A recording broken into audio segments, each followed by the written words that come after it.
yo prefería hacer la conferencia de pie, porque estamos tantos aquí, hasta allá lejos, si me siento no les voy a ver y por lo menos sentir que estamos conectados, ¿no?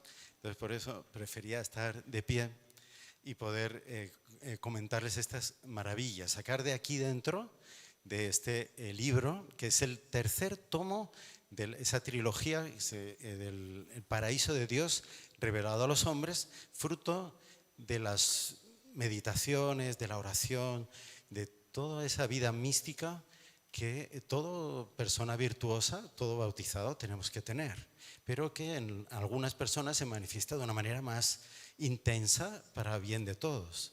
Entonces, en este caso es la última obra que publicó Monseñor Juan Cla, el fundador de los Heraldos del Evangelio, y junto con otros pensamientos y tal, lo que les quería transmitir hoy por la actualidad de todo lo que aquí está expuesto. Hace ya 4 años que fue publicado el libro, pero conforme van pasando los años, los meses, uno va viendo la enorme necesidad, actualidad, de que todos los devotos de la Virgen, todos los que nos hemos consagrado, conozcamos y podamos aplicar lo que Monseñor Juan Cla nos dice en el libro, ¿verdad? Entonces, yo preparé unas fotografías para ir viendo, pero bueno, es lo de menos. Hay unas que, sí, además es que ni les he saludado ni nada. Bai Chapá. O sea, no, es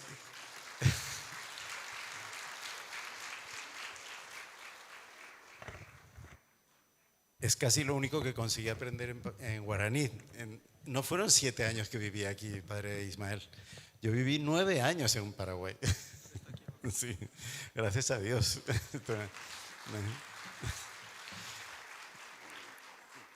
Ahí pude enriquecerme con inmensa alegría de esa fe del pueblo paraguayo, de vivirla allí. He visto a varios que son de Ipacaraí, de ahí de Juajú, de Pedroso, Sal María, un grupo grande de representantes ahí de todos, bueno, de Ipacaraí también, aquí en la primera fila, de Capiatá, bueno, de todas partes donde pudimos estar y sentimos ese fervor, esa fe, esa cercanía con la Virgen María que tiene el pueblo paraguayo, la Virgen de Cacupé, como es nuestra madre, la madre de este pueblo, y la Virgen de la Asunción, por supuesto que está en el nacimiento de toda esta cultura maravillosa, esa fusión de cultura hispana con la cultura guaraní, etcétera, y que ha dado lugar a este pueblo tan rico en expresiones de todo tipo,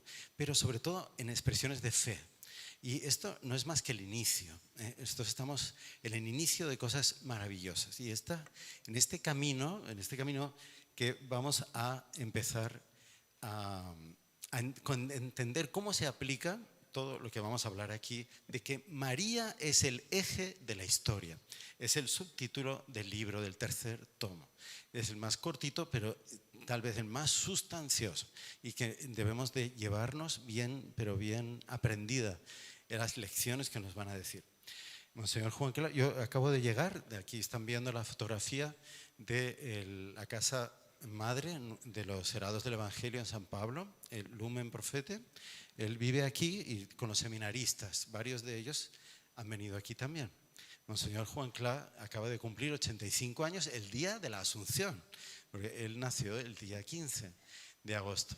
Y él ya con toda la enfermedad, el peso, él con un espíritu extraordinario, magnífico, una paz maravillosa en su alma, en medio del sufrimiento de no poder levantarse ya del lecho de la cama, de depender en todo de los demás y tal, pero él ofreciendo cada minuto, cada segundo a Nuestra Señora, sabiendo que eso es una oración que ella toma y que va a servir para acelerar los tiempos. Puede pasar. Él conoció la devoción a la Virgen a través del doctor Plinio Correa de Oliveira. Él era ese gran líder católico, algunos conocerán ya o lo habrán visto en los podcasts de los caballeros, muchas cosas sobre él, etc. Aquí hay una foto de los dos, convivieron muchos años, más de 40 años, hasta que hoy en día Monseñor Juan Cla, en la época era el señor John Cla, era secretario del doctor Plinio, le acompañó sobre todo a partir también de un accidente que sufrió el doctor Plinio, ofreciéndose como víctima expiatoria, de una víctima pidiendo gracias especiales por su obra en el año 1975. Entonces, a partir de ahí, la unión entre los dos, el trabajo, la colaboración se hizo mucho más intensa y de esa manera todas las confidencias del alma del doctor Plinio, de su vida espiritual, de su relación con la Virgen, fue pasándolas gradualmente a Monseñor Juan Cla. Esto ya es en la época, en los últimos años de la vida del doctor Plinio. Y Monseñor Juan Cla ya había fundado esa primera experiencia de vida comunitaria, por eso ya están de hábito, en Sao Paulo, que es el origen, la semilla, el primer inicio de lo que hoy en día somos los heraldos del Evangelio ya en el mundo entero como una institución aprobada por la Santa Iglesia a partir del año 2001 como laicos y a partir del año 2009 como una asociación de derecho pontificio clerical y una asociación de derecho pontificio femenina, una asociación de apostolado, es una orden religiosa dedicada al apostolado, por eso estamos aquí.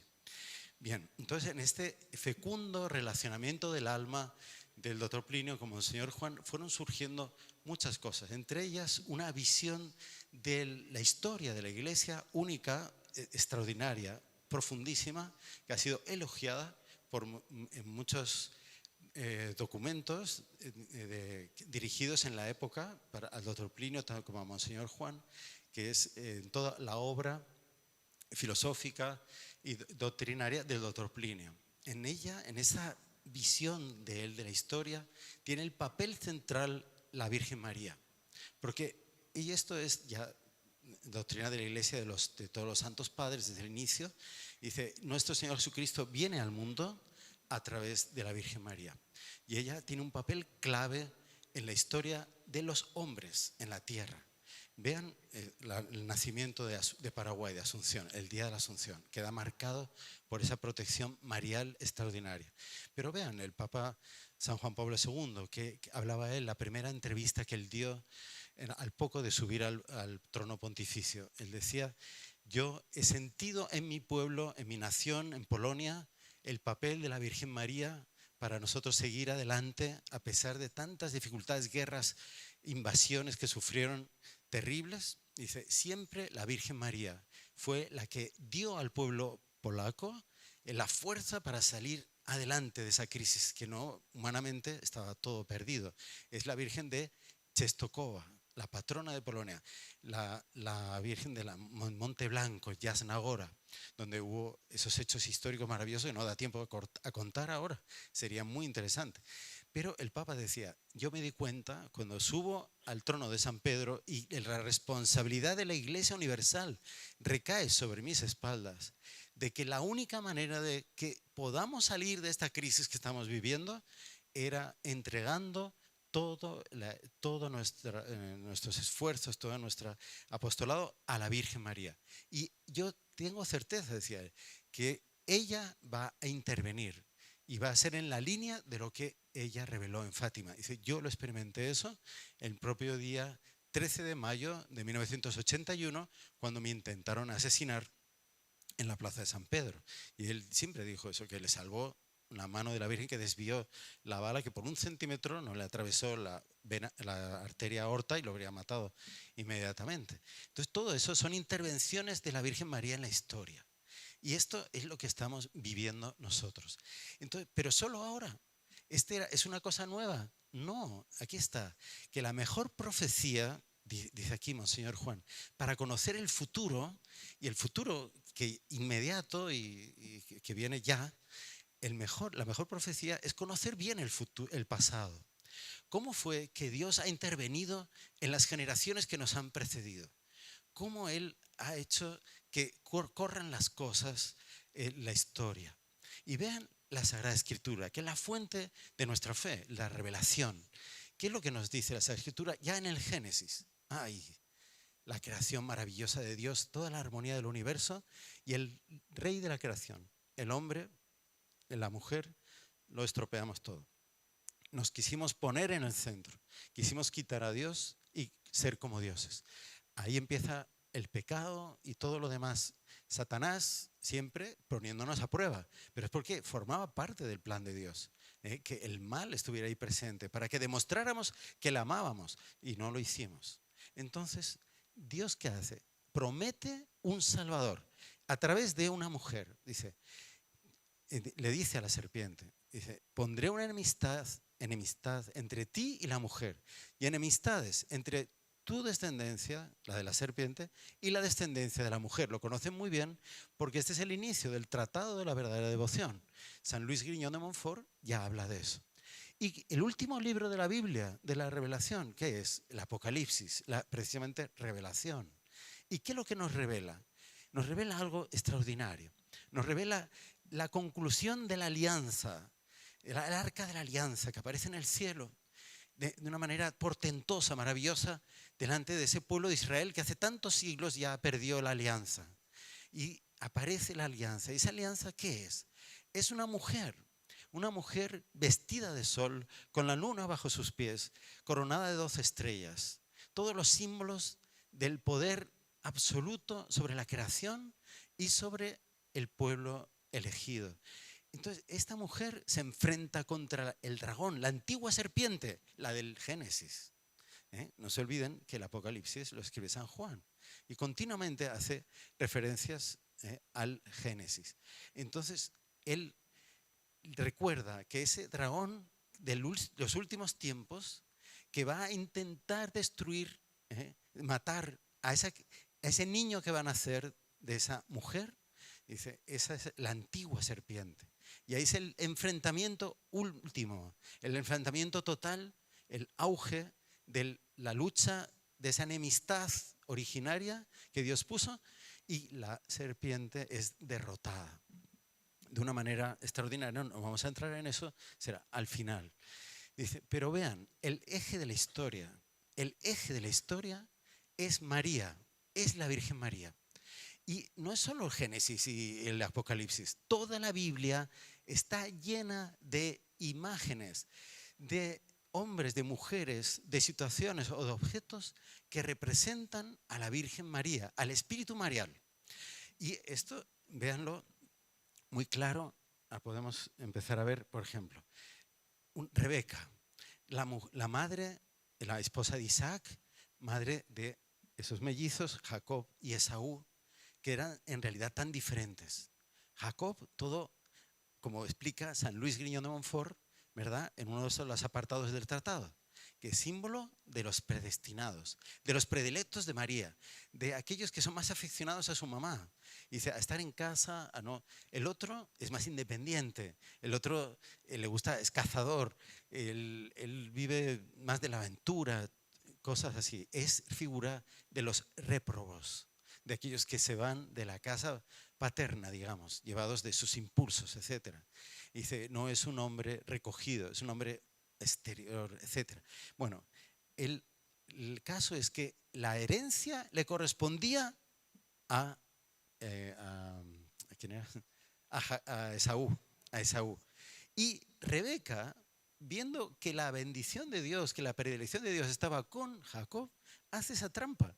Dice, y lo disfraza de Esaú y le hace creer al pobre Isaac, que estaba ciego, que era el primogénito. Y la bendición se la da a Jacob, que no le correspondía. Si bien que sabemos que Esaú ya le había vendido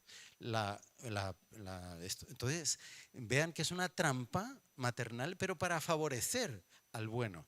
Es algo increíble.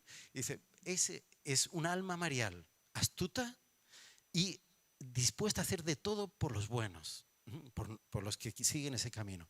Otro, este es el caso, a ver si me acuerdo, Débora. Débora, ¿qué representa Débora? La mujer juez de Israel. Antes de que hubiera reyes en Israel, eran líderes que surgían del pueblo para guiarlo en situaciones de crisis, de invasiones, etc. Y esta se trata de una mujer, no de un hombre. Tanto así que ella, con con una valentía extraordinaria que representa la valentía de la Virgen. No se olviden que son imágenes de ella, que son aspectos de esa grandeza del alma de María.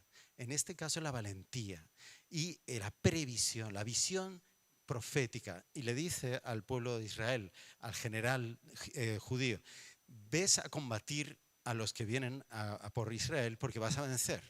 Y el general, eran tantos los que venían que él dice, no tengo miedo, yo no voy.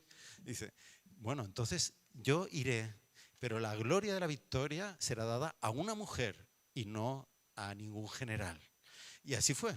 Y Débora, sin usar ninguna arma, dice, presenció la aniquilación del ejército enemigo.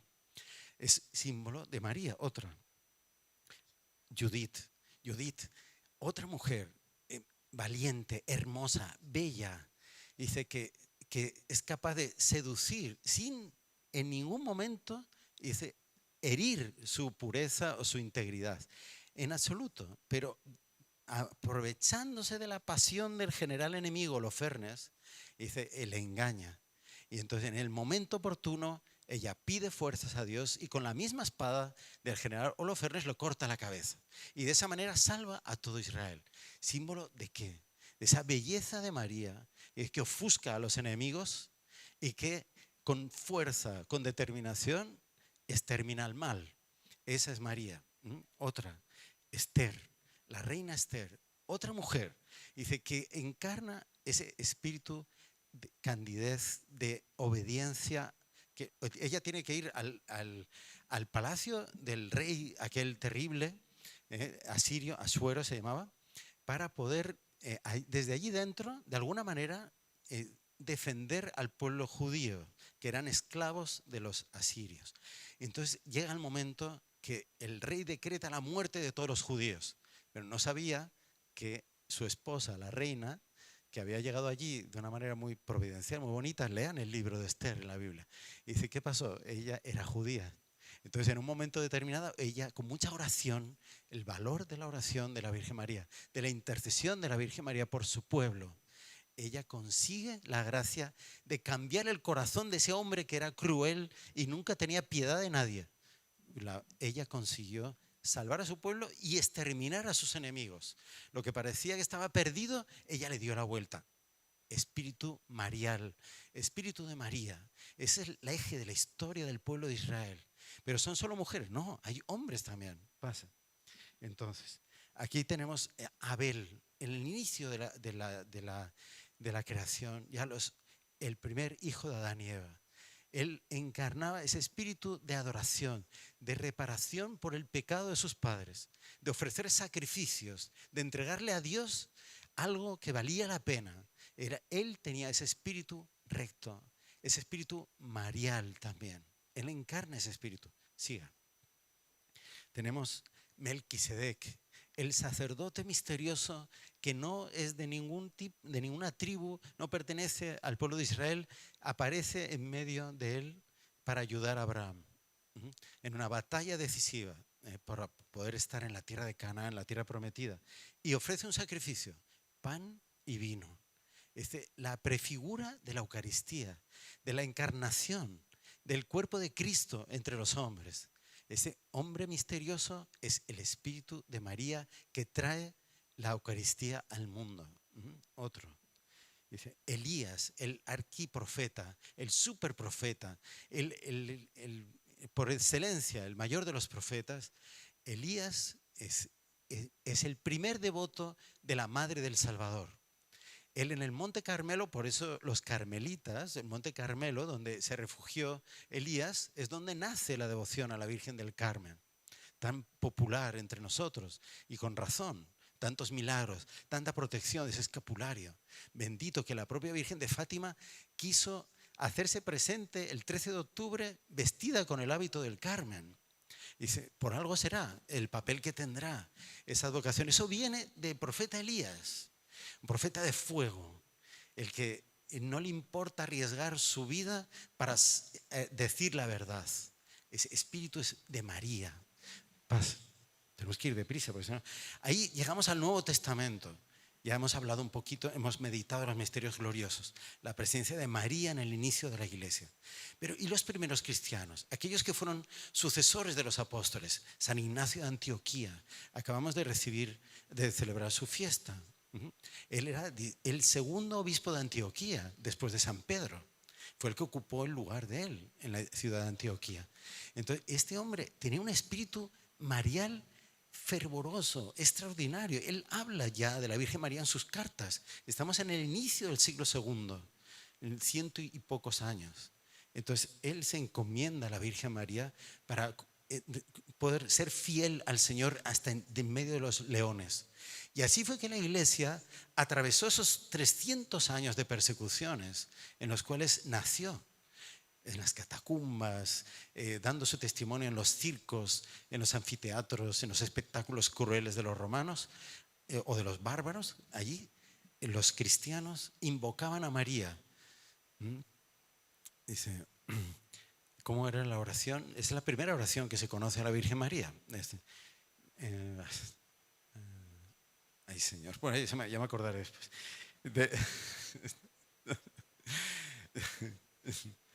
Continúe a la siguiente. Sí, porque si no... ¿Qué pasó? Bajo tu amparo nos acogemos, Santa Madre de Dios. No deseches nuestras súplicas, antes bien... Esa oración es la que rezaban los primeros cristianos. Se encontró en un pergamino en Egipto, en un pergamino de un enterramiento de un cristiano. Estaba escrito en un pergamino, lo llevaba colgado al cuello. Puede pasar. Acaba la época de las persecuciones. ¿A través de quién? ¿Del emperador Constantino? No, de su madre, de Santa Elena. Santa Elena, que era una mujer muy humilde del pueblo, fue la madre de Constantino. Y con sus oraciones, porque Constantino era un pagano por los cuatro costados y odiaba a los cristianos. Quien la convirtió fue su mamá.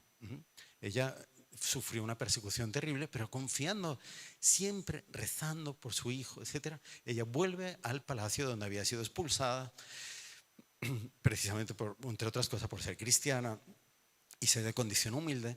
Pues ella convierte a su hijo y hace que dé la libertad a la iglesia. Y ella va a Jerusalén a recoger las reliquias, lo que quedaba de la pasión del Señor. Por eso siempre se le representa con la cruz, verdadera cruz que ella encontró. Alma marial, un alma entregada a María. Pasa. Empieza en la libertad de la iglesia, empezó a entrar mucha gente en la iglesia, ya no con el fervor de los primeros cristianos, sino muchas veces por interés y tal.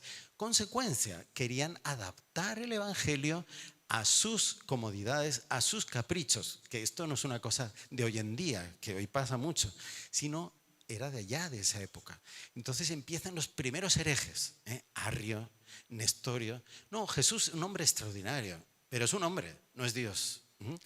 Uy, eso tiene unas consecuencias terribles para todas entre otras cosas, que la Virgen María ya no es madre de Dios.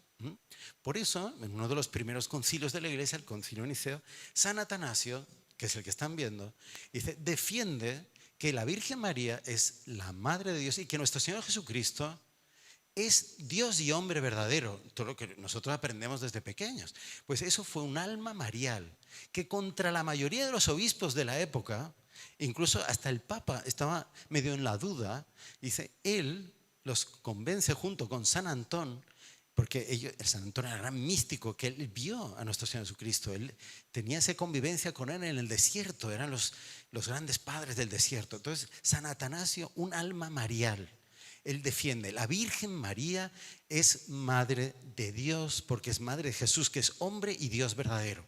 Un alma marial. Es la que salvan a la iglesia. Cuando está todavía en sus primeros inicios, que la doctrina todavía no está muy clara, o sea, muy explícita, entonces ahí está un San Atanasio. Pasa.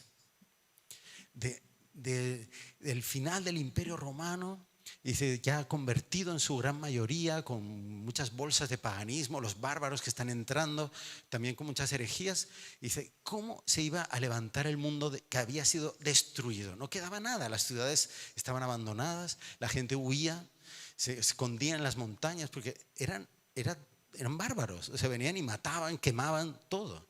Entonces, en medio de esa barbarie aparece un hombre extraordinario, fabuloso, San Benito de Nursia.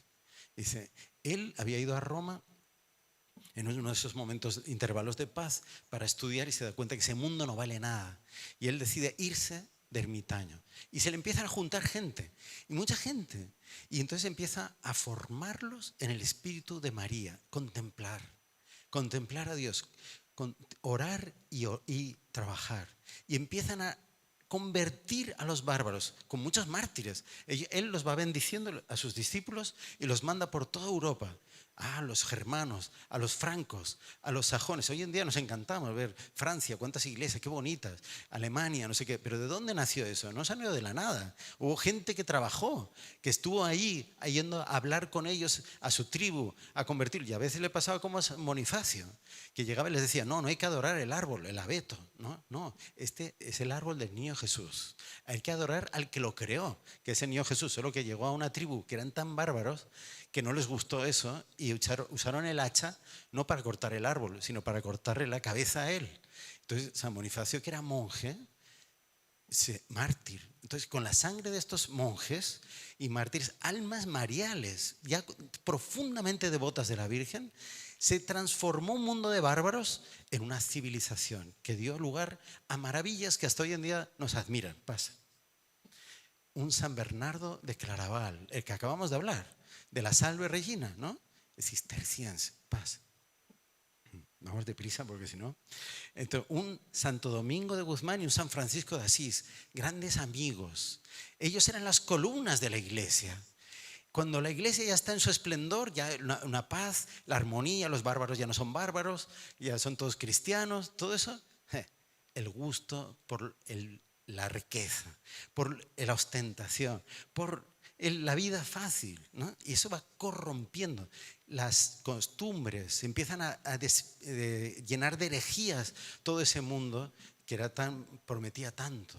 Entonces Dios suscita dos hombres que van a sostener la iglesia, dos órdenes, los dominicos y los franciscanos, que hasta hoy en día son glorias de la iglesia, pues son hombres entregados a María. Santo Domingo Guzmán, el Santo Rosario, él es el que comienza ya de una manera definida, firme, esta devoción. Y toda la orden dominica, hasta hoy en día, es la orden del Rosario. San Francisco es la orden de la pobreza, de la austeridad, de la predicación a los humildes, a los pobres. Y Santo Domingo, de la lucha contra las herejías, en fin, mil glorias. Todo eso, hombres mariales. Pase. Y en el lado civil, eso por el lado religioso, el lado civil, corresponden también almas maravillosas, como San Luis, rey de Francia. Un rey de una piedad a la Virgen María que construyó, ni más ni menos que sea la Santa Capilla de París, donde uno ve esa glorificación de ese espíritu maravilloso, lleno de luz y lleno de armonía, que es el estilo gótico. Bueno, San Luis fue uno de los grandes difusores de la devoción a la Virgen en su pueblo. San Fernando en España, que era primo hermano de él. Eran familias de santos. Santa Isabel de Hungría, San Wenceslao, toda Europa está llena de santos civiles. Vamos pasando la historia, estamos acercándonos a nosotros ya. Estamos en el final de la Edad Media, aparecen varias almas extraordinarias, porque hay un proceso, se sigue decayendo la humanidad en la fe. Entonces, Santa Catalina de Siena. Y fíjense a quién elige la Virgen, el Señor, para solucionar los problemas de su época. ¿Sabe que el Papa no vivía en Roma? Se había ido a vivir a Francia porque estaba mejor. Y no le gustaba Roma. Entonces la corte del Papa y todo el gobierno de la iglesia estaba fuera. Entonces ella es mandada por el Señor, una gran mística, pero que no sabía leer y escribir. Fíjense, tenía 26 hermanos y era la última.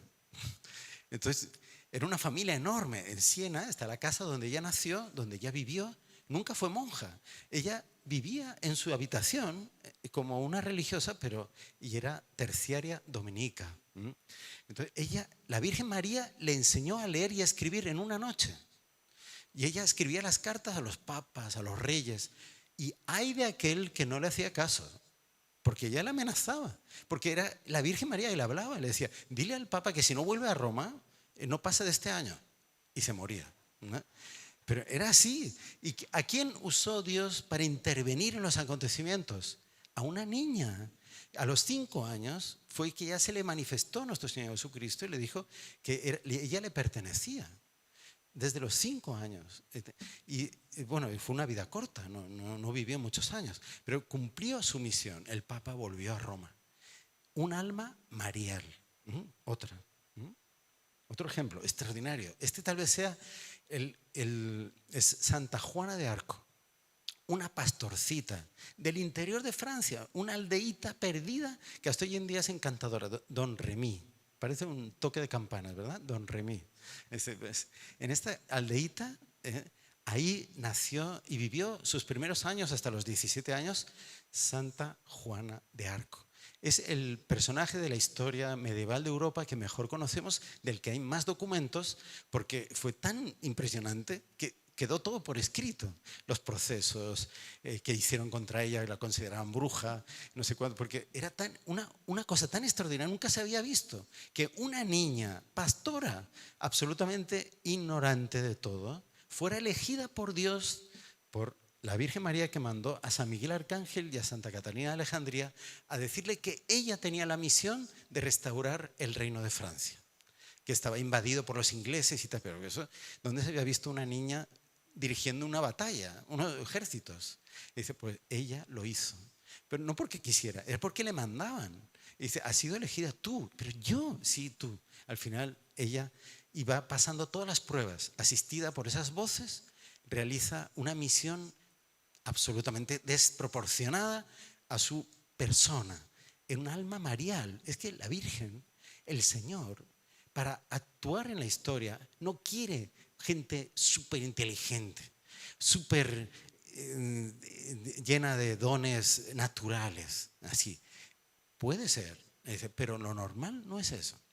Dice, ella normalmente elige almas que son abiertas, inocentes, como niños que creen en lo que viene del cielo y no se ponen en el centro, sino que siempre el Señor y la Virgen en el centro. Hacen su voluntad como María. Son almas mariales, las que cambian la historia, las que rigen la historia, el eje de la historia.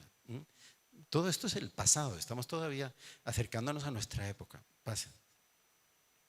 Entonces, que se intensifica esa presencia del Señor y de la Virgen en la vida de los hombres, porque la decadencia cada vez es mayor, de las costumbres, de las doctrinas, todo. Llegamos al siglo XVII, perdón, siglo XVII todavía, Santa Juana de Arco era del XV.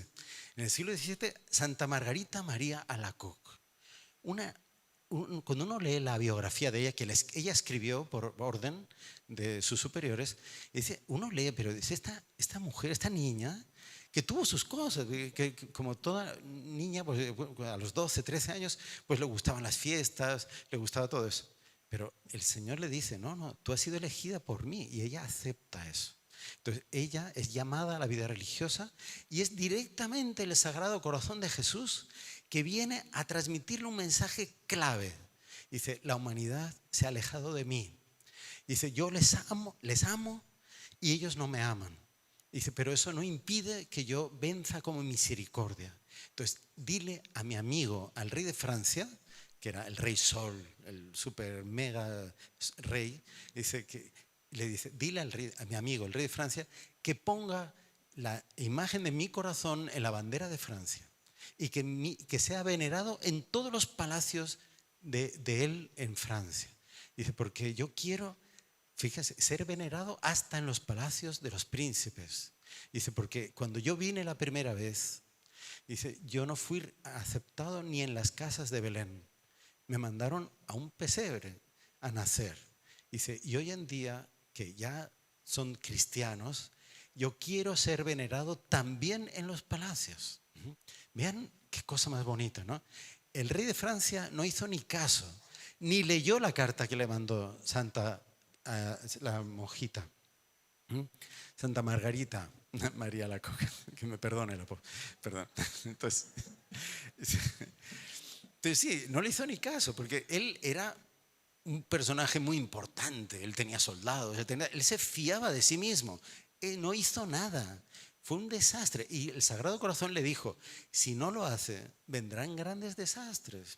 Y después la Virgen le dijo a Lucía en Fátima, no en Fátima, sino después cuando era monja, le dijo, con el mundo de hoy en día va a pasar lo mismo que con Luis XIV, que con el rey de Francia, que cuando consagró Francia a mi Sagrado Corazón era demasiado tarde. ¿Sabe quién consagró Francia al Sagrado Corazón? Fue un descendiente de Luis XIV, fue Luis XVI, pero que era al que le cortaron la cabeza en la Revolución Francesa exactamente 100 años después, día por día, de la revelación del Sagrado Corazón de Jesús a Santa Margarita María Alacoque. Entonces fue consecuencia de no haberle hecho caso que vino ese desastre, de esas matanzas terribles que hubo y martirios tremendos en Francia en la Revolución. Bueno, entonces vean las consecuencias de los hombres no seguir a esas almas mariales. Pasamos, dice, y pocos años después, unos 40 años después de Santa Margarita María Alacoque, aparece el alma de fuego de San Luis María Griñón de Montfort para, a través de la devoción, verdadera devoción a la Virgen María, restaurar la fe y volver la Iglesia al camino que Dios quería. Infelizmente tampoco se le hizo caso. Solo una minoría muy pequeña conoció esta devoción. Es más, él dice, mi libro desaparecerá durante 100 años por lo menos. Este libro del Tratado de la Verdadera Devoción, el centro de la Revolución Francesa, el lugar donde habían adorado a la diosa razón, donde habían suprimido la Iglesia Católica. Todos los templos habían sido profanados, destruidos. En el lugar donde se veneraba a la Santísima Virgen María, en la Catedral de Notre Dame, fue adorada como una diosa, una prostituta, que disfrazaron de diosa razón. Y todos, cada 10 días, hacían los cultos a la diosa razón. Eso fue en París, 1790 por ahí. Estamos 40 años después, en el propio París aparece la Virgen María. Según la historia, lo único que había pasado es que había habido unas guerras, Napoleón había perdido. Napoleón, que era la Revolución Francesa con botas, invadiendo todos los países de Europa y creando un caos en toda Europa. Bueno, pues en París, donde en teoría se había restaurado la monarquía, la fe, había vuelto a venerarse a la Virgen María, la Catedral de Notre Dame, las iglesias se habían reconstruido. Allí, en ese lugar, viene la Virgen María a hablar ¿con quién? ¿Con el rey? ¿Con el primer ministro? ¿Con el general no sé cuántos? No. ¿A quién elige? A una niña. Bueno, ya no era tan niña, tenía 23 años, porque ella de niña quería ser monja y el papá no le dejaba. Entonces ella consigue permiso de su papá a los 23 años para poder ir al noviciado de las Hijas de la Caridad de San Vicente de Paúl en París, en la Rue du Bac, una callecita del orilla izquierda del Sena, muy pintoresca. Allí estaba ese convento, hasta hoy en día está. Ahí una noche, esta novicia que llevaba poco tiempo, pocas semanas en el convento, dice, la Virgen le manda un ángel y le dice, la Virgen María te espera en la capilla y quiere hablar contigo. Ella se levanta, va a la capilla y esa escena que están viendo ocurrió durante toda la noche. Varias horas ella pasó arrodillada, apoyada en los brazos, en las rodillas de la Virgen, y la Virgen hablando con ella. Hasta hoy en día se puede ver la silla donde se sentó la Virgen, que era la silla que usaba el sacerdote para celebrar la misa. Dice, entonces, ¿qué quiere decir? Que la Virgen no abandona a la humanidad. Ella sigue siendo el eje de la historia. Y por más pésimos que seamos, ella va interviniendo y viene personalmente. Y ahí le transmite un mensaje. Manda a hacer una medalla. Será vuestro escudo cuando derroquen al rey, cuando maten al arzobispo, cuando quemen las iglesias. A las que lleve esta medalla no le va a pasar nada. Yo la voy a proteger. Ella interviniendo en la historia. Pocas semanas después de la aparición, que la Virgen le dice que le cuente a su confesor, el confesor no la cree. Dice, esta niña está loca. ¿Qué tontería está diciendo? El rey está muy bien en su trono, aquí no hay ninguna revolución. Dice, unas semanas después, revolución. Es depuesto el rey, asesinan al arzobispo de París, etcétera, etcétera, etcétera. ¿Vale? No había medalla todavía. Eso fue hecha después, porque no querían, no le creían a esa alma marial, inocente, simple, como un niño que aceptaba los planes de Dios como tienen que ser. Pase.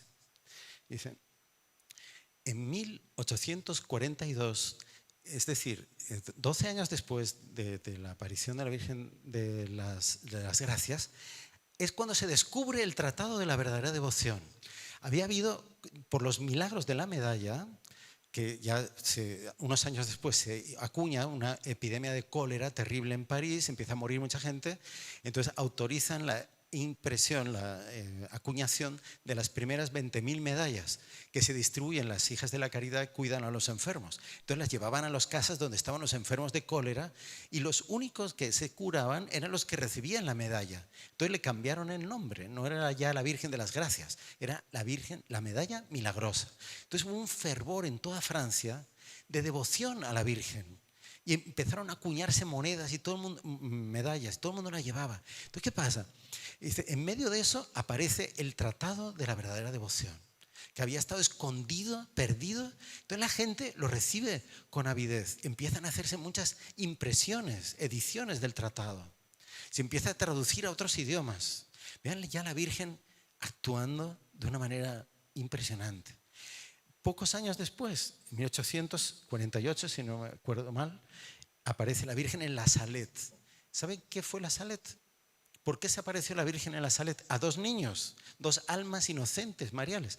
Porque no pudo continuar con la misión en la Rue du Bac, porque prohibían a la gente entrar a rezar en la capilla, que era el lugar donde la Virgen había dicho que iban a ocurrir los milagros, que iban a convertir a todo el mundo. Siempre oposiciones de los fuertes, de los sabios, contra los planes de la Virgen. Pero a ella le da igual, ella salta eso. Esas oposiciones no son nada para ella. Entonces va y se aparece en los Alpes a dos niños que no sabían hablar francés. Hablaban el patois, un dialecto de ellos. La Virgen les habla en patois cuando ellos le dicen que no están entendiendo. Entonces, y el mensaje sí se lo da en francés y curiosamente son capaces de escribirlo sin ningún error. Imagine, qué cosa impresionante. Todo la Virgen actuando en las almas de los niños, de las almas mariales inocentes. Pase. Dice, como también en la Salette empiezan a poner dificultades, empiezan a hacer las mil cosas contra los videntes, Melania, Maximiliano, etc. Igual que Santa Catarina Labouré, la de la medalla milagrosa, que nunca, nadie supo quién había sido la que se había parecido la Virgen, ¿no? Hasta el final de la vida, cuando se murió, ahí se supo. Bueno, entonces, como en la Salette tampoco pudo hacer los milagros que quería para convertir a la humanidad, va y se aparece ya en otras montañas más lejos de París, en los Pirineos. Se aparece en Lourdes, 1854. Entonces, vean qué insistencia de la Virgen que no abandona a esta humanidad tan pecadora, tan falta de fe. Una humanidad enferma, pero sobre todo de falta de fe. Es el siglo del racionalismo, de las luces, de todo lo que usted quiera. La ciencia va a solucionar los problemas de la humanidad. Ustedes no se imaginan lo que era aquello, hasta llegar a la Exposición Universal de París de 1900, en la que la luz eléctrica, los inventos de la técnica, la Torre Eiffel, el poder del hierro, de las industrias, grandes industrias que van a acabar con toda la pobreza del mundo y con todas las necesidades de la humanidad. Vamos a ser todos felices. Eso prometían ellos. En medio de ese mundo aparece la Virgen en Lourdes y dice a una pastorcita enferma, ignorante, incapaz de aprender las verdades del catecismo más elementales, ella la elige a ella para transmitir este mensaje. Que vengan aquí, a este lugar, todos esos que creen tanto en la ciencia y en la razón y que me expliquen el poder que cura a los enfermos de esta agua. Y entonces empiezan a multiplicarse los milagros inexplicables para la ciencia. Hasta hoy en día, con todos los medios que tenemos, en Lourdes se cura a gente que los médicos habían dicho que era imposible. Enfermos que hoy en día están vivos, y que tienen su testimonio, son milagros reconocidos por la iglesia, porque son enfermedades imposibles hasta hoy en día, enfermedades degenerativas, sobre todo que no hay cómo, el LA y todo eso. Hay gente que se ha curado en Lourdes al bañarse en esa agua, al lavarse con esa agua. Ese mensaje que recibió la más humilde de todas las criaturas que había en Francia en aquella época, que era la pobre Bernardita.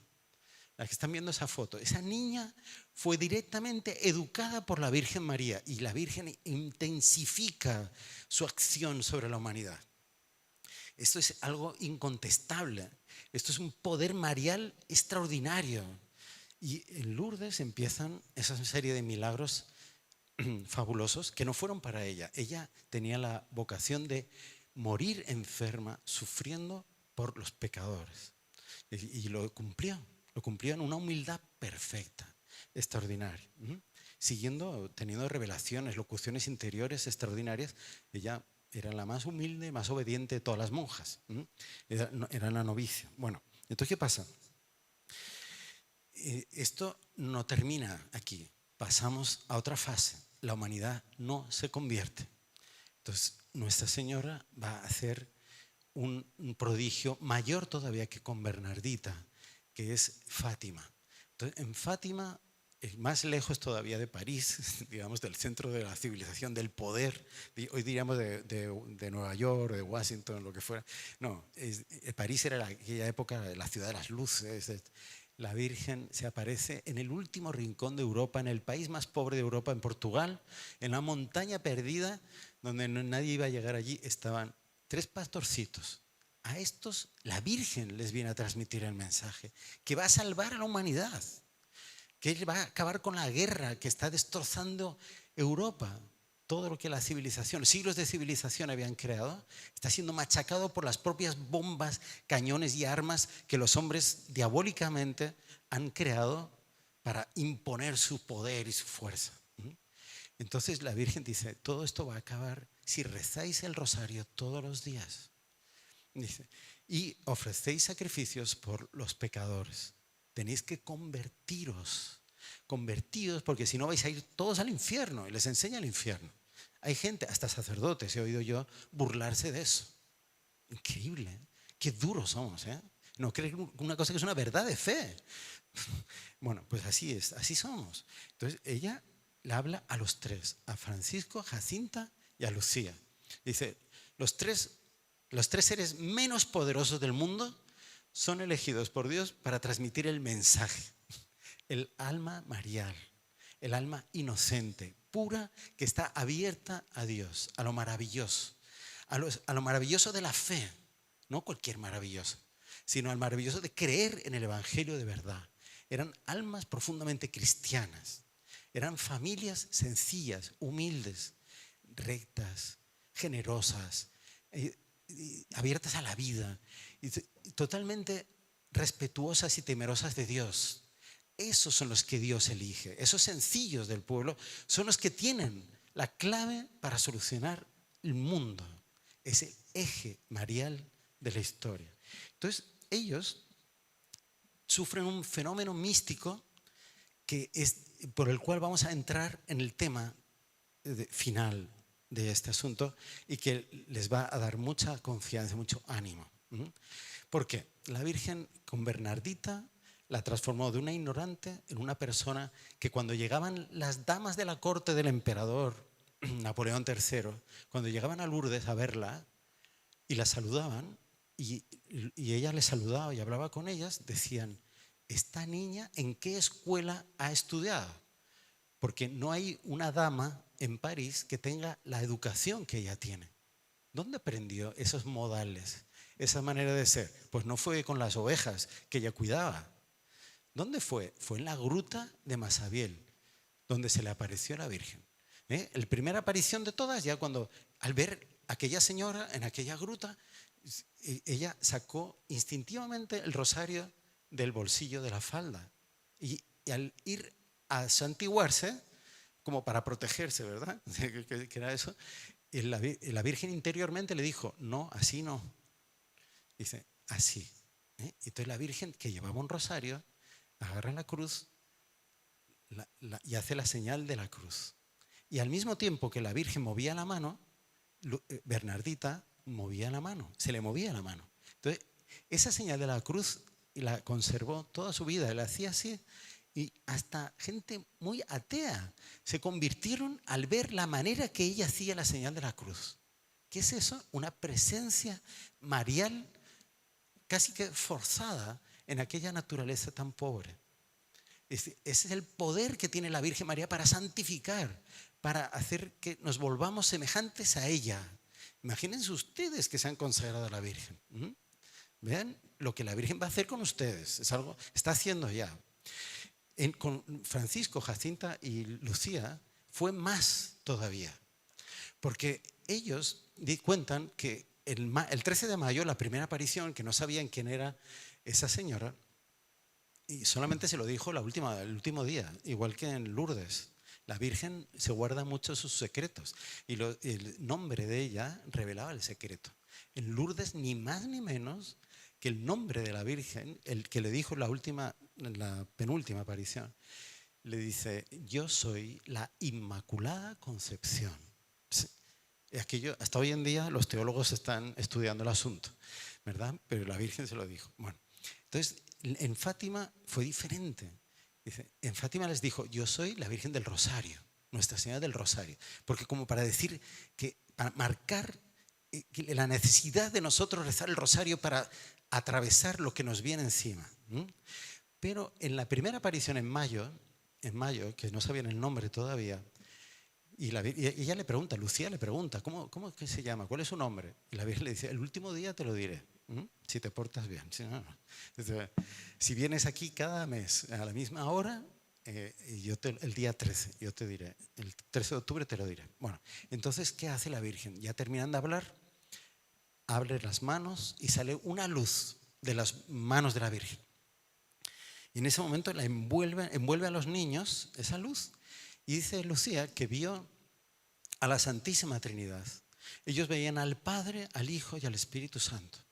Y esa luz se reflejaba en lo que había alrededor de ellos. Y dice, pero era diferente la de Francisco y Jacinta de la mía. La mía subía al cielo. Y la de Francisco y Jacinta, la de Lucía se extendía por la tierra. Y la de Francisco y Jacinta subía al cielo de vuelta. Y nos veíamos. Y era una alegría, una felicidad. No queríamos salir de allí. Era tan maravilloso, nos llenaba de tanta paz, de tanto. Esa luz era la visión que vamos a tener en el cielo, la visión beatífica, la visión de la Santísima Trinidad. Ellos la tuvieron por las manos de María aquí en la tierra. Eso es lo que les dio fuerza para después enfrentar todo lo que tuvieron que enfrentar. Eso es una gracia nueva, es una gracia marial, inédita en la historia de la santidad, tanto que Francisco y Jacinta son los primeros niños de la historia de la Iglesia canonizados que no fueron mártires, que murieron de muerte natural, como sacrificándose con su enfermedad. Pero ¿cómo podían tener virtudes heroicas unos niños que casi no tenían uso de razón? A duras penas entendían lo que era su pueblito, su casita y nada más. Tanto que cuando la Virgen les habla de Rusia, de la conversión de Rusia y la consagración de Rusia, no entienden. Rusia es una bruja, es una señora muy mala, ¿no? Porque dice que va a extender sus errores por el mundo y va a perseguir a la iglesia. Uy, ¿quién será Rusia? ¿Ah? Ni eso sabían. Pues a esos niños la Virgen les da una participación en la vida de los santos del cielo. De tal manera que cuando aquel del condado de Urén, que los secuestra, el alcalde de Urén los secuestra porque era del gobierno, que era anticlerical y tal. Entonces los secuestra y se los lleva a la cárcel y los tortura. Ellos no ceden a las torturas y amenazas de aquel hombre malvado, y por más que les dice que los va a matar, los va a quemar vivos en aceite hirviendo, y los hace creer en eso, ellos no abren la boca. Ese es un secreto y solamente se lo diremos a quien sea cuando la Virgen nos diga el secreto de Fátima. Bueno, entonces vean qué impresionante esa acción de María en esos niños, dándoles una fortaleza, una sabiduría, una capacidad, porque ellos sabían que iban al cielo y que el cielo era maravilloso y que no había fuerza humana que los desviara del cielo. Bueno, esto es el poder que María tiene y que va a ir manifestando cada vez más. Conforme el mal aumenta, el poder del mal y quiere como que estrangularnos en la fe, en el mundo entero, el poder de María se va a manifestar cada vez más fuerte. Y ahí estamos, nosotros con la consagración, dice, entregándonos a María, el momento clave de la historia de la humanidad y de la vida de cada uno de nosotros, para no dejarnos arrastrar, para no dejarnos llevar por lo que no es de María, por esas mentiras que el mundo monta. Todas esas cosas fabulosas, extraordinarias que todo el mundo adora, que si la inteligencia artificial, ahora sí, se nos van a solucionar todos los problemas. Con la inteligencia artificial, apretado un botón, ya está todo arreglado, maravilloso. O va a ser ¿qué? La última arma que han inventado en Estados Unidos, que resulta que con eso ya no hace falta guerras, porque todo mentira. Todo eso nunca ha solucionado ningún problema. Dice, son las almas mariales, son las que tenemos la clave para volver al camino de Dios, al camino de la gloria de Dios, a ser un reflejo de lo que Dios quiere. Y eso es lo que está aquí en el libro. Y al final viene la gran prueba. O sea, ¿por qué? Porque ya ahora entramos en la parte más importante. ¿Qué pasa? Es que el demonio no tiene fe. El demonio es el enemigo, el dragón, que quiere acabar con la Virgen y los descendientes de la Virgen. El demonio no tiene fe, aunque sabe que Dios existe, claro que lo sabe, lo experimenta continuamente porque está aplastado en el infierno. Pero él está queriendo destruir la obra de Dios, la alianza de Dios, que somos nosotros.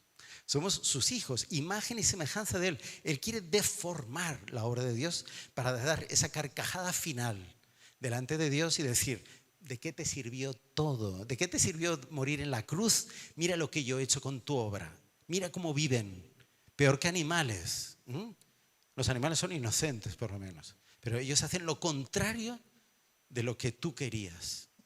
Ellos te ofenden, ellos te blasfeman, así te han pagado. Y ja. Entonces ahí el demonio dice, vencí. Mentira, porque inmediatamente suele hacer así y es derrotado. Pero él quiere hacer eso. Él es su locura. Él es un loco, un desequilibrado. Él quiere enfrentar a Dios y no es posible, pero lo hace. Y quiere arrastrarnos a todos con él a esa desesperación eterna que es el infierno. Entonces él olfatea cuando Dios está para intervenir en la historia. Lo sabía en el Antiguo Testamento. Ya se estaban cumpliendo las profecías, las semanas de Daniel, las profecías de Isaías. La Virgen que va a concebir y va a dar a luz un hijo.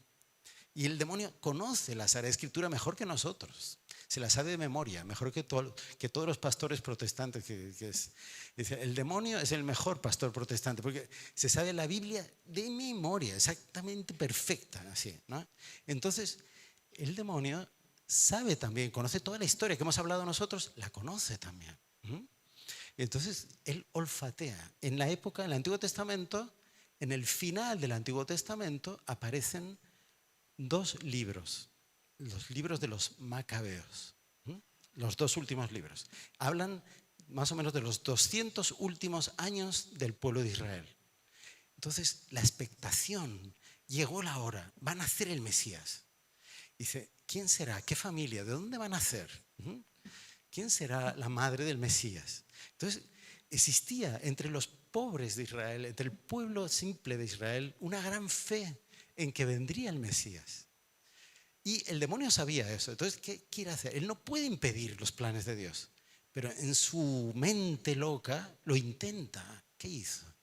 La historia de los Macabeos. Ahí tenemos el ejemplo histórico que se aplica más de cerca a nosotros. Un rey va a ser el instrumento del demonio para eso. Se llamaba Epifanes. ¿Cómo es el nombre? ¿Cómo? Antíoco Epifanes. Antíoco Epifanes. Entonces, uno de los generales de Alejandro Magno había conquistado toda esa zona y se quedó como rey. Cuando muere Alejandro Magno, se queda como rey de Judea y todo eso. Entonces, él a las tantas se le ocurre una idea, que fue el demonio que le metió, decir, vamos a crear una sola nación de todos estos pueblos. Tienen que ser unificados. Un nuevo plan 2030, perdón, un reset mundial de todos esos pueblos. Entonces, ¿cómo va a ser esto? ¿Cómo vamos a hacerlo? Entonces, él dice, vamos a obligar a que todo el mundo se vista igual, al estilo griego, que somos nosotros, que somos los más avanzados, los que tenemos la mente más abierta, más racional, ¿no? El progreso, el arte, el todo, son los griegos. Entonces, abandonen la manera de vivir antes, la manera de comer. Eso de no comer cerdo, todo eso, nada de eso, a comer todo el mundo cerdo, ¿no? Está prohibido por la ley de Israel. Dice, ahora, ¿qué es eso de circuncidarse? Porque era la señal, como el bautismo, para pertenecer al pueblo de Israel. Había que circuncidar a los niños. Dice, nada de eso está prohibido. Nada. Dice, eso de las escrituras, sagradas escrituras, eso es oscurantismo. Hay que acabar con esas cosas. Eso no puede ser. Dice, él mandó un decreto, dice que el que tuviera en casa un pergamino, aunque fuera solo con los 10 mandamientos, mataban a todos los de la casa, desde los abuelos a los niños. Imagínense. Dice, el que circuncidaba a los hijos, mataba al hijo, al padre, a la madre, a todo el mundo. El que después va apretando las tuercas.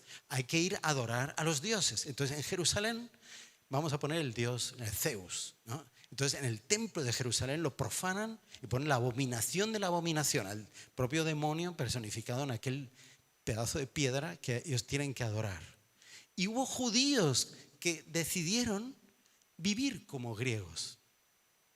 Hubo muchos que se pasaron al lado del poder, de la fuerza.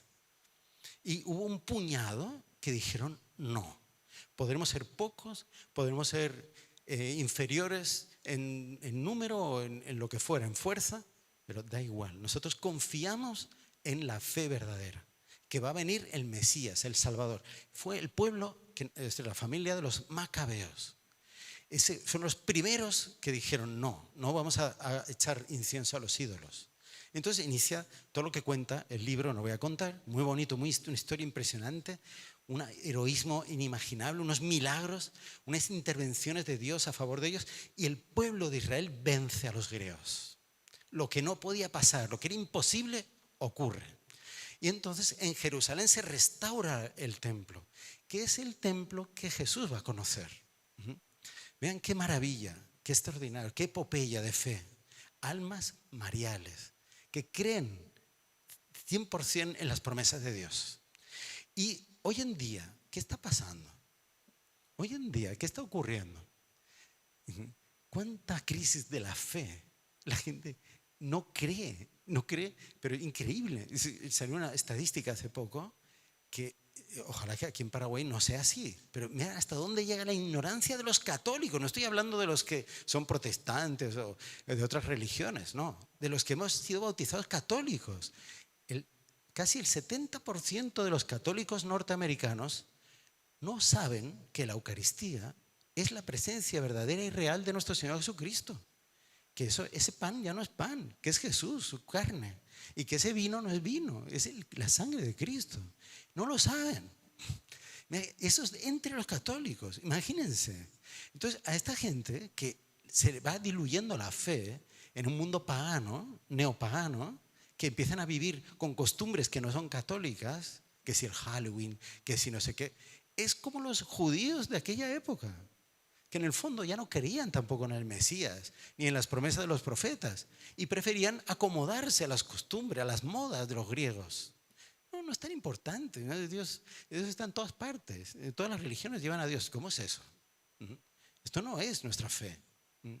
Entonces aquí es el momento de nosotros decir, Virgen María, o sea, yo quiero ser fiel, yo seré la persona más insignificante o ser una persona importante, da igual, pero tenemos que tener el mismo espíritu, el espíritu de María, porque ella va a intervenir ya, está interviniendo en la historia para llevarnos al mayor triunfo que se haya producido del bien contra el mal en toda la historia. Y va a ser la profecía de Fátima y de la Salet y todas las demás que conocemos.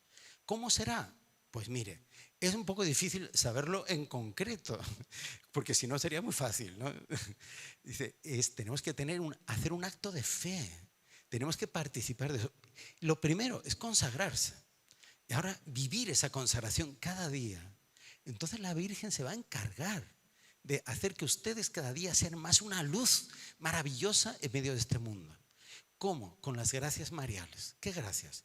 Mire, cuando Monseñor Juan Cla, en el año 1997, era todavía el señor John Cla, pero el doctor Plinio ya había muerto, yo vivía en España, él viajó a España, viajó a Italia, fue a entrevistarse con uno de los secretarios del Papa Juan Pablo II para ver todo el problema, todo el asunto canónico nuestro, para llegar a ser una orden religiosa. Y él fue a Lourdes a rezarle a la Virgen. Y estando en Lourdes, él se quedó sentado, había un asiento en aquella época, al lado de donde brota el agua de la fuente. Y se ve el agua brotando, así, continuamente, sin parar. Lleva 200 años prácticamente casi, brotando el agua, brotando el agua. Nunca para, nunca se seca. Y él rezando ahí, miraba a la Virgen arriba, miraba el agua. Y aquí está Monseñor Juan, celebrando misa, una de las últimas misas que él pudo celebrar en la iglesia. Con la mano izquierda, pero la derecha no puede, ¿no? Es la devoción de él a la Eucaristía, algo inimaginable, ¿no? Es extraordinario. Ese amor se representa en todas las cosas de la misa que los heraldos celebramos, es porque él nos ha enseñado, ¿eh? Bueno, entonces él estaba rezando ahí y cuando terminó nos dimos cuenta de que algo había pasado ahí, ¿no? Que no era normal tantas horas rezando en silencio, sonreía muchísimo. Y después en el almuerzo empezaba a preguntarle, ¿pasó algo ahí? Tal, no sé cuántos. Y allí él contó, dice, mire, yo solo sé decirles una cosa. Dice, la Virgen está preparando unas gracias que nunca en la historia ha habido. O sea, todo lo que ha habido hasta ahora en materia de santidad, que han recibido los santos, revelaciones, visiones, todo eso, no es nada con lo que va a venir ahora. Es algo extraordinario y va a curar a la humanidad entera. Va a tener ese poder extraordinario. Pero ¿y eso cómo está? Ella no quiso contar más. Pero él tenía esa certeza. Bueno, y eso con el tiempo, les voy a dar ahora un avance de algo que no está en el libro, pero que va en esa línea, de esas gracias mariales. Sobre todo van a ser 7 gracias, que van a ser una especie de intensificación de todas las gracias de los 7 sacramentos que nosotros recibimos para poder llegar al cielo. Son los signos que a través de los ministros de la iglesia, de los bautizados, a través del bautismo, el bautismo del primer sacramento, dice, crea la gracia para nosotros vivir unidos a Dios aquí en este mundo. Entonces el bautismo, la confesión, la Eucaristía, la confirmación, la unción de los enfermos, el orden sacerdotal, el matrimonio. Entonces cada uno de esos sacramentos va a recibir una eficacia de santificar que antes no tenía. O sea que tenía, pero no éramos capaces de absorberla o recibirla, y que ahora por una acción de la Virgen María va a ser posible. Entonces, por ejemplo, les voy a contar un ejemplo que ya hablamos antes y no se dieron cuenta. La gracia del amor primero. Esa gracia va a ser una gracia que va a renovar totalmente nuestro espíritu, de manera que nos va a dar como que una pregustación de lo que tendremos en el cielo y una certeza de que vamos a cumplir nuestra misión en la tierra. Es la gracia que recibieron los niños de Fátima. Esos niños, a través de esa luz, previeron en la medida que podían, sin morir aquí en la tierra, porque si lo vieran totalmente, el alma no aguanta de tanta atracción hacia Dios, que morirían de felicidad si vieran a Dios. Ellos vieron un reflejo, como un espejo. Y dice, pero ya les dio la certeza, la alegría de lo que es el premio final y la certeza de que iban a cumplir su misión. Lucía, difundir la devoción al Inmaculado Corazón en toda la tierra. 10 años tenía. La Virgen le dijo, te quedarás un poquito más, hasta los 98 años. Se quedó, un poquito más, le dijo. Para la eternidad no es nada eso. Dice, pero ella tenía la certeza, era su misión, no le quedó duda. Eso viene con el bautismo. A los Francisco y Jacinta, ser víctimas por los pecadores y en reparación al Sagrado Corazón de Jesús, y por el Papa. Entonces, ellos vivían esa certeza y nada los podía separar de esa misión. Entonces, se santificaron así, pero como un cohete, ¿eh? Sin necesidad de muchas cosas. Y la Virgen les dio eso. Esta es la gracia que renueva totalmente el bautismo. Y ejemplo ¿no? Es muy bonito eso, ¿no? Pero hay otras gracias. No sé si, yo creo que está un poquito tarde ya. Y ya, no sé, sí, en serio. Bueno, esto que están escuchando son cosas muy, son realmente eh, todo esto que hemos visto que en el alma de Monseñor Juan Clau, él siente que se está acercando la hora, que se va a realizar, ¿no? Por ejemplo, hay una gracia, podríamos llamar así, pues, no es que sea así, o sea, yo estoy usando un lenguaje un poco, para adelantar un poco, un tema que está todavía elaborándose mucho, estamos aprendiendo mucho. La gracia de la contrarrevolución. ¿Qué es? Es una gracia para describirla, como si San Miguel Arcángel se aproximase del alma y le diese la capacidad de discernir el mal hasta sus últimas consecuencias y darle fortaleza al alma para enfrentarlo y vencerlo. Por lo tanto, es una gracia que lleva al alma a definirse, a romper con el mal, a abrazar el bien y partir a la lucha. Porque no se olviden eso, o sea, nuestro Señor Jesucristo no vino a traer la paz en el sentido de que el bien y el mal pueden estar juntos, no, Él vino a traer la espada, o sea, a dividir el mal del bien, a que realmente podamos vivir como hijos de Dios dignamente, no como nos obliga este mundo revolucionario, en ese sentido malo, de llevarnos al pecado, de obligarnos casi a pecar. Entonces, esta gracia viene a traernos esa participación en el espíritu de San Miguel Arcángel, ¿eh? Dice, cuando el alma es fiel, esta gracia se empieza a irradiar a los demás, la empieza a transmitir a los otros. Es la gracia del sacramento de la confirmación, que es tan mal entendido hoy en día y que las personas lo recibimos y no nos damos ni cuenta de lo que hemos recibido. Y dice, esta gracia marial va a venir a abrirnos el espíritu a ese estado de alma combativo contra el mal, que nos llevará a defender el bien en cualquier circunstancia sin ningún miedo y hacer que se imponga. Este es un choque. Normalmente se recibe en algún momento de la vida en que recibimos un choque con el mal. Y entonces nos despertamos. Y dice, pero ¿yo qué hago aquí? ¿Yo qué hago? Tengo que elegir, tengo que decidir, ¿sigo esto o sigo por el camino del bien? ¿Cómo fue en la vida de Monseñor Juan Clau? Por ejemplo, por poner un ejemplo, podríamos citar todos los santos, todos pasaron por esta gracia, pero en estos tiempos va a ser con una intensidad mucho mayor. Dice, él iba al colegio, tenía 11 años, estaba llegando de su casa al colegio y se encuentra a un vecino, a un niño de 8 años, que estaba fumando. Estamos en 1940 y algo, ¿no? Sí, 50.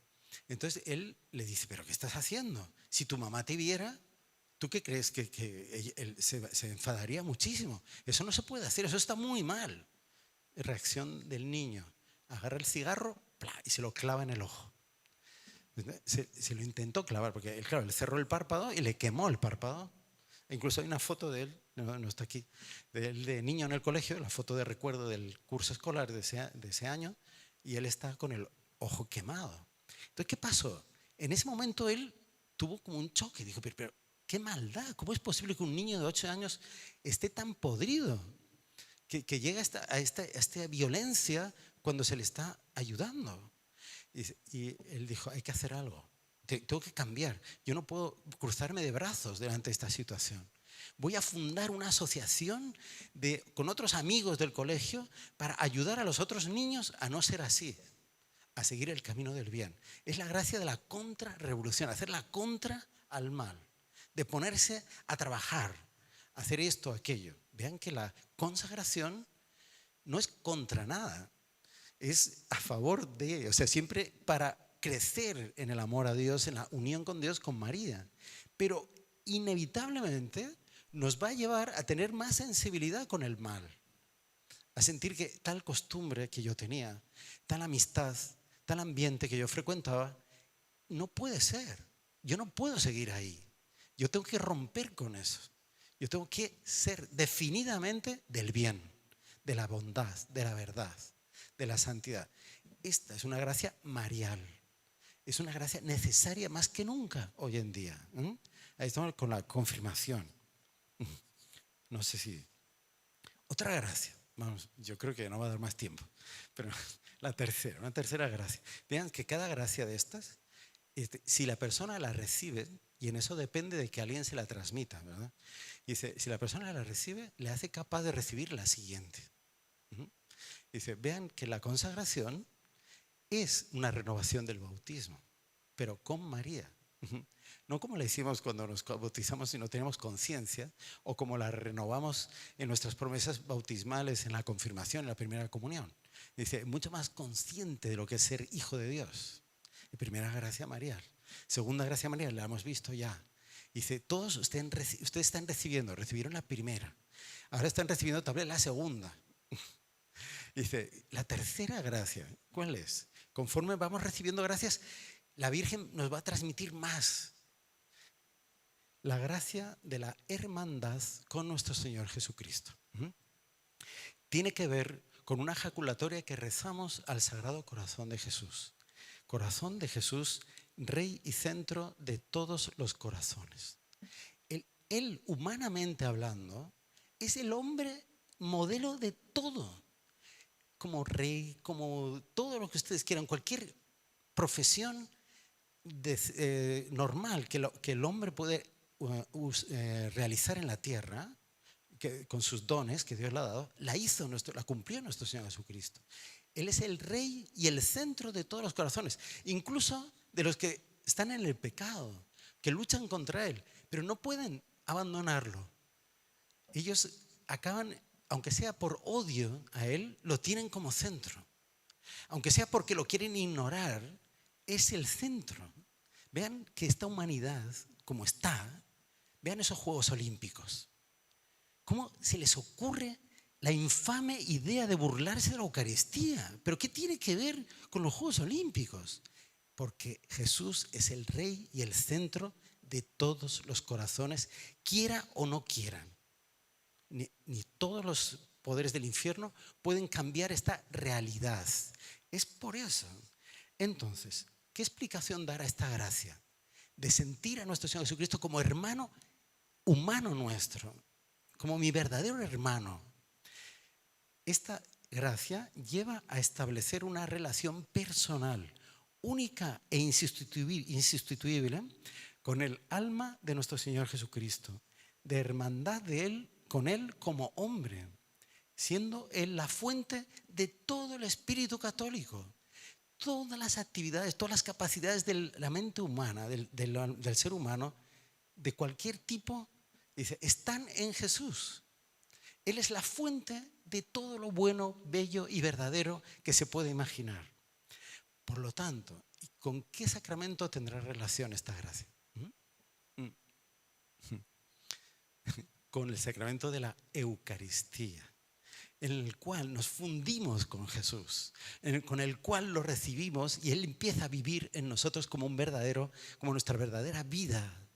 Y entonces cuando yo voy a hacer cualquier cosa, yo soy abogado, yo tengo que asumir un caso, recibo un caso, una persona me visita y tal. ¿Qué es lo que tengo que hacer inmediatamente? Recurrir a mi hermano, a nuestro Señor Jesucristo, que fue el abogado por excelencia, fue el que consiguió defender lo indefendible, hasta aquella mujer pillada en adulterio que debían de apedrear según la ley de Moisés, consiguió que le dieran la absolución. Entonces, yo, abogado, Él es mi hermano, Jesús es el que me va a ayudar a ser yo un verdadero abogado.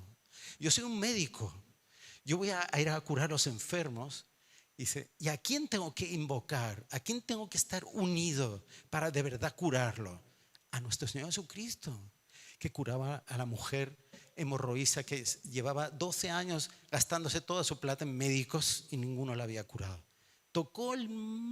Rezó el manto del Señor y salió la fuerza para curarlo. Ese es mi hermano, ese es el con el que yo tengo que vivir unido en todo lo que yo haga. ¿Mm? Yo soy carpintero. Entonces, ¿cómo hacía Jesús su trabajo con la madera? ¿Cómo hacía sus obras de arte? Yo soy artista. Pues cuentan los evangelios apócrifos, ¿no?, que el niño Jesús jugaba con San Juan Bautista haciendo figuritas de barro, pero que cuando terminaba la figurita de barro era diferente la de Juan de la de él, porque él soplaba en la figurita de barro y el pajarito salía volando y cantando. Y Juan se quedaba con el pajarito de barro. Entonces, yo soy artista. ¿A quién le voy a pedir la inspiración? ¿Quién es la fuente de todo el arte más maravilloso del mundo? La fe cristiana. Entonces, es Jesús el centro de todo. Y es mi hermano. Esa es la tercera gracia marial. Y empezar a vivir así. Esto es lo que nos importa. Cuarta gracia. ¿Se animan o no? ¿Seguro? Bueno, vamos a intentarlo así rapidito, ¿vale? Porque de verdad que no me dijeron la hora de acabar. Yo ya, tenemos que acabar porque de repente...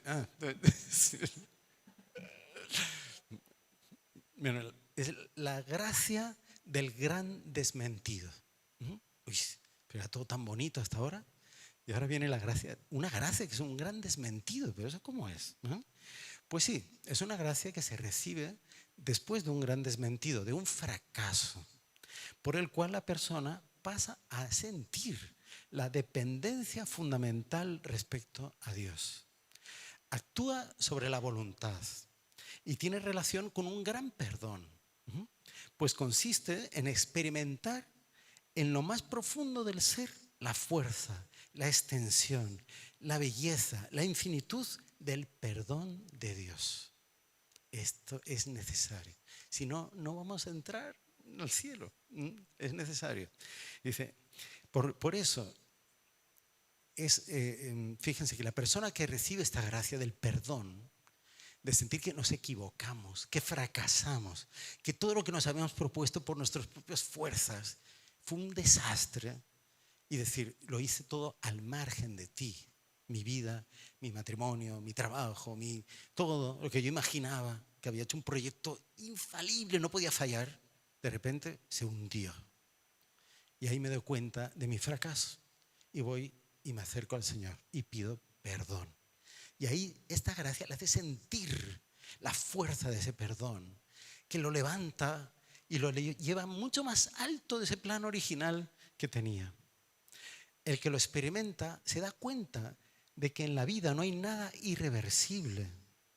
Sí hay arrepentimiento y reconciliación con Dios.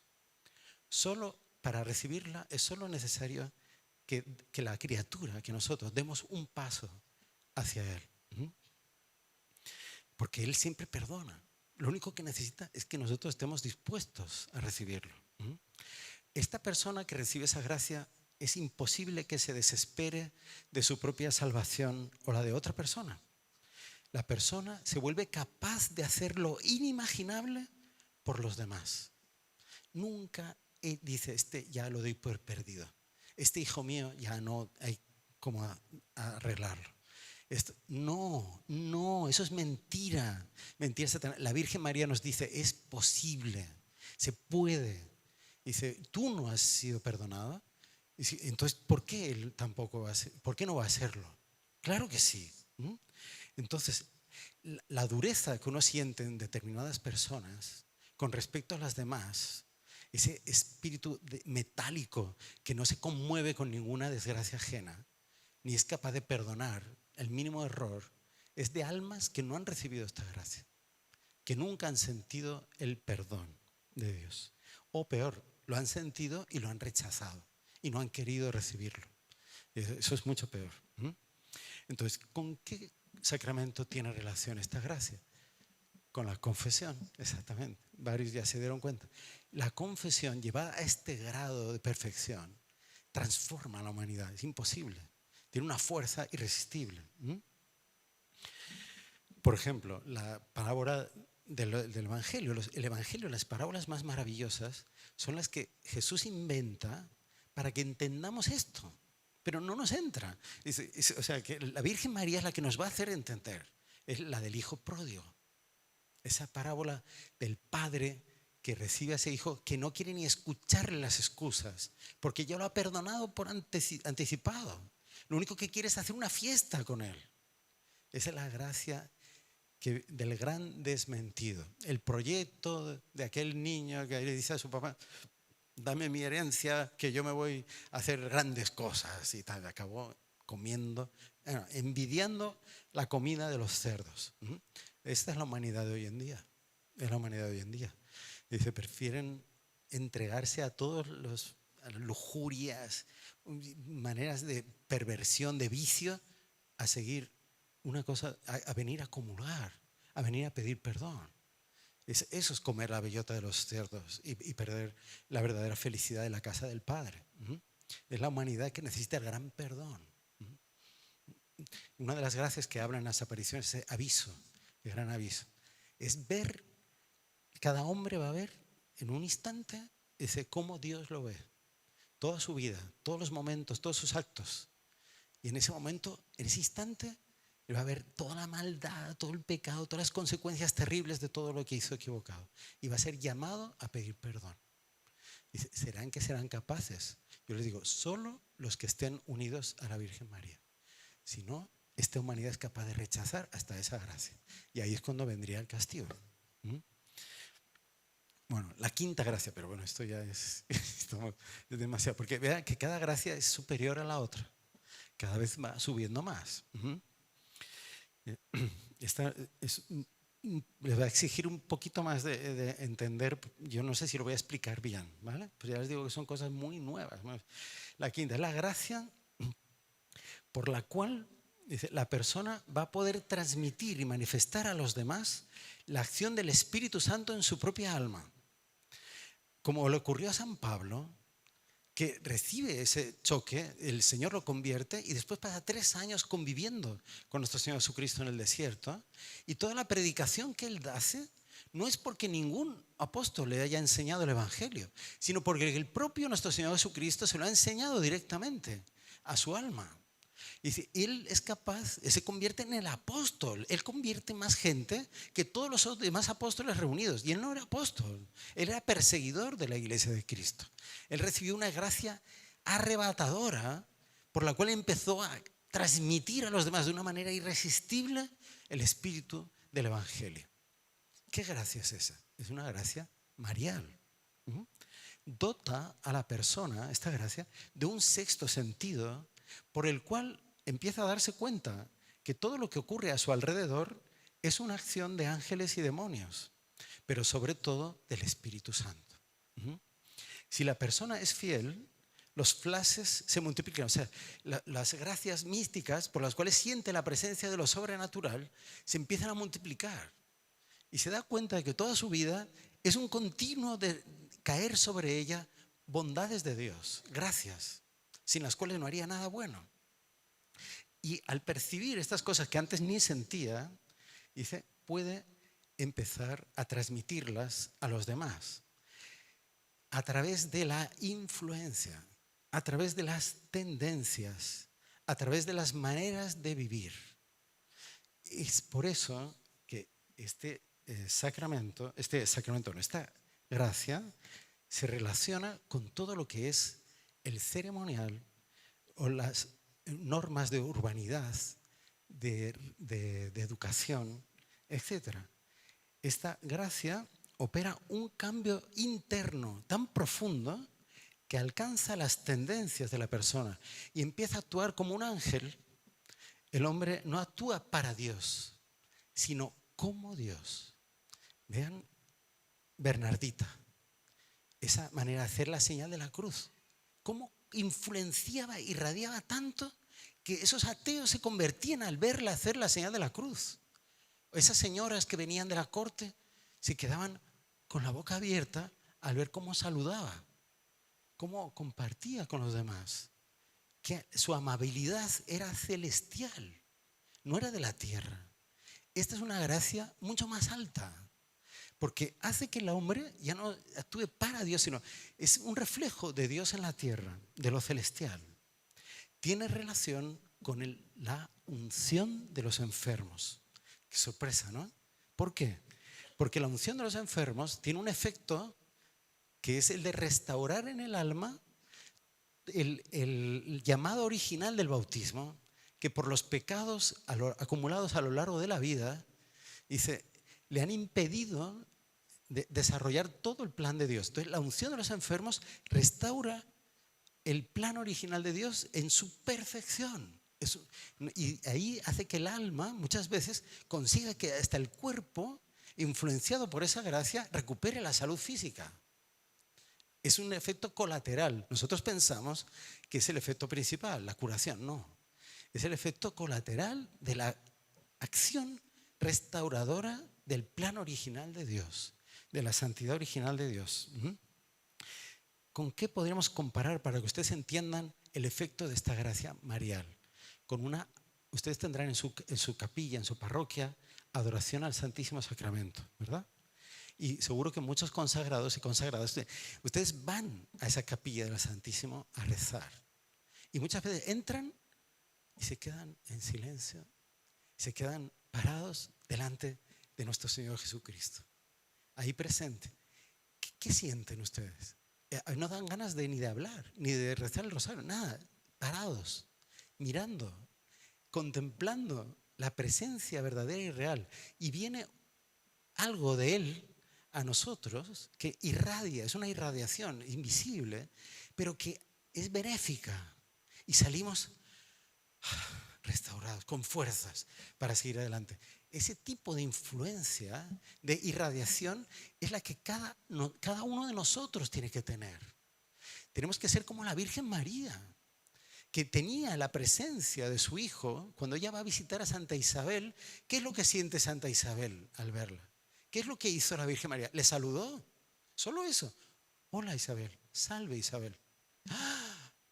¿Qué le pasó a Isabel? Recibió por solo un saludo, un tono de voz, una gracia tan fuerte que el Espíritu Santo la tomó a ella y a la criatura que llevaba en su vientre.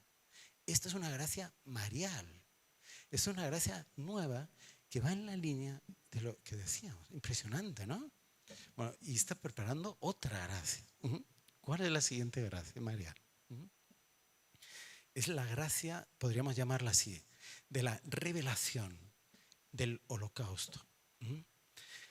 Es una gracia mística, pues, muy elevada, muy profunda, por la cual la persona siente quién es Dios. Y por eso desea entregarse a Él como víctima, como ofrenda. Se ofrece, es tan grande Dios. Entonces se entrega. ¿Qué es lo que hicieron los pastorcitos de Fátima? Francisco y Jacinta, que tenían esa vocación. Ellos no dudaron, que venga lo que venga. O sea, somos las víctimas. Nos ofrecemos a ti, grande. Dice, y convierte su vida en una continua oblación o inmolación. Normalmente la acompaña una aridez o probación interior por la cual la persona se siente confusa o incluso culpable. Dice, la persona que recibe esta gracia tiene una evidencia, ya no es una idea que tenemos en la mente, no, es una evidencia como nosotros que nos estamos viendo aquí, de lo sobrenatural. Confirma las gracias anteriores, pero al mismo tiempo la persona siente necesidad de distanciarse de Dios. Se trata como una especie de revelación privada. Dios se revela al alma de un modo que solamente esta alma puede contemplar. Una revelación, por lo tanto, subjetiva. La línea maestra de todo lo que está llamada a ver de Dios a lo largo de la eternidad.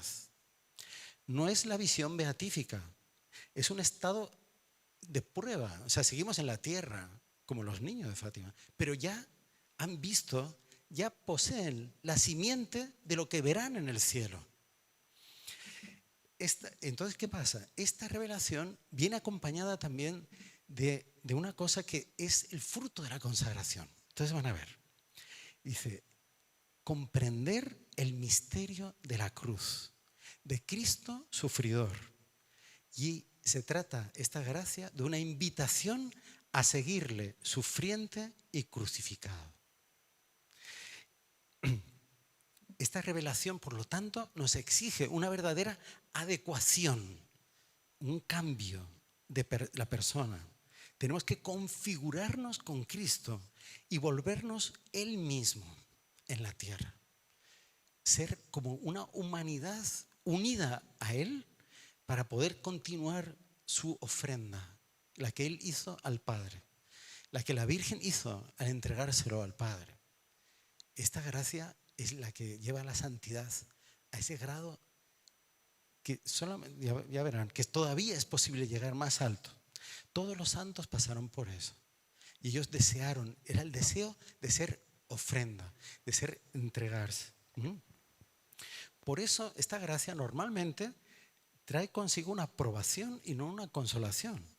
Porque muchas veces Dios exige que a través de esta gracia la persona siga un camino contradictorio de sus aspiraciones, incluso buenas. La persona pasa a despreciar todo por seguir a Jesús. Se produce una confiscación, entra en una fase sacerdotal de su vida y se ofrece ella misma en holocausto. Es la víctima y el sacerdote. Él mismo se ofrece, esa persona se ofrece a Dios. Entonces vean qué grande es eso. Y aquí es el misterio más profundo de la consagración a la Virgen. El llamado más alto es a llegar a esto, a esa identificación total con nuestro Señor Jesucristo. Esta gracia tiene relación con el orden sacerdotal, con el sacramento, porque es en los sacerdotes donde eso debería de ser vivo.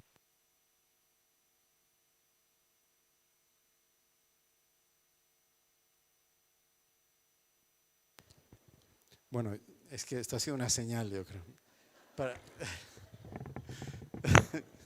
Sí, de verdad, no.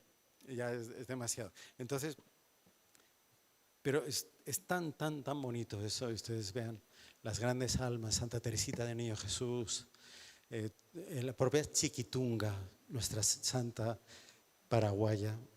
¿Qué fue? Una ofrenda. Fue en un momento ella sintió ese llamado a esa entrega total y ser como otro Cristo por su papá, por la fe de su papá, de su familia, etc. Entonces, ustedes vean, todos estamos llamados a eso. Y la última gracia, que no la vamos a poder ver hoy, entonces queda para la próxima, porque tenemos que, sí, pasar lo siguiente. Sí, les voy a explicar. Es la gracia que tiene relación con el sacramento del matrimonio. Es la más alta, es la más elevada, es la más santa, es algo inimaginable. Pero queda para la próxima, de verdad, se lo prometo. Sí.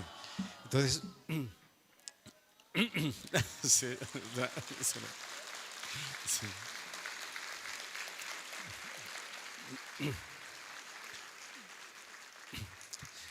Bueno, entonces con este espíritu marial, ¿verdad?, abierto a todas estas gracias, vamos a recibir el símbolo de este vínculo, de esta unión con la Virgen María. Vamos a bendecir ahora estos símbolos de nuestra consagración y yo les iré entregando y ahí nos vamos ya, no hay más remedio que despedirnos. Un día estaremos en el cielo, nos acordaremos de esta reunión y en el cielo no hay reloj.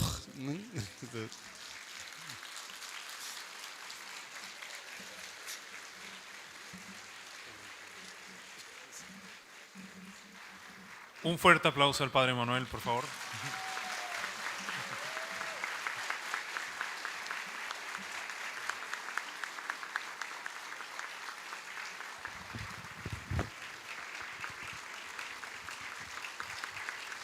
Como fue anunciado,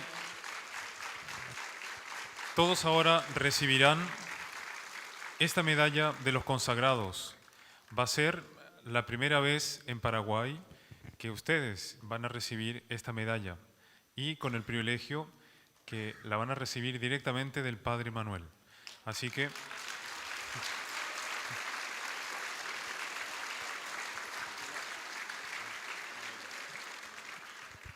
nos ponemos de pie. En el nombre del Padre, del Hijo y del Espíritu Santo. Amén. El Señor esté con ustedes. Que estas medallas del Inmaculado Corazón de María sean llevadas como símbolo de la devoción a Nuestra Señora, es decir, un signo de la renovación de las promesas bautismales en el espíritu de la consagración a Jesucristo, sabiduría eterna y encarnada por las manos de María, según el método de San Luis María Griñón de Montfort. Oremos.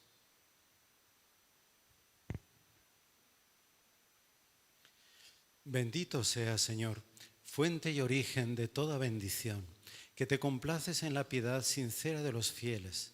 Te pedimos que atiendas a los deseos de tus servidores y les concedas que, llevando consigo estas medallas del Inmaculado Corazón de María, signos de fe y piedad, se esfuercen por irse transformando en la imagen de tu Hijo, que vive y reina por los siglos de los siglos. Amén. Que la bendición de Dios Todopoderoso, Padre, Hijo y Espíritu Santo, descienda sobre estas medallas y sobre todos aquellos que las lleven y permanezca ahora y por siempre. Amén.